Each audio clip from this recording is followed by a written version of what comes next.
जब शरबत कफूर का ज़िक्र हुआ है तो मैं अमीनी साहब से पूछना चाहूँगा कि शरबत कफूर दिन में कितनी दफ़ा और कितने ड्रॉप्स लेने चाहिए?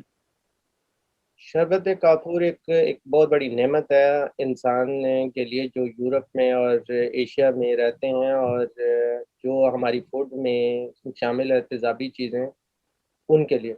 ये हर एज के बच्चे को और हर उम्र के जो बड़ी उम्र है उनको ये सूट करता है।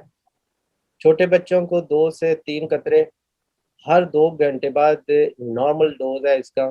और अगर किसी को ज़रूरत पड़ती है तो इसको बार-बार भी लिया जा सकता है, 1-1 मिनट के बाद भी लिया जा सकता है, 2-2 मिनट के बाद, 10 मिनट बाद, 15 मिनट बाद भी लिया जा सकता है। बेहतर ये है कि शिद्दत ना महसूस करें और तकलीफ़ को 24 घंटे से 3 दिन तक ख़त्म करने की कोशिश कर रहे हैं, तो हर 2 घंटे बाद 10 कतरे पानी में डालकर पीने चाहिए।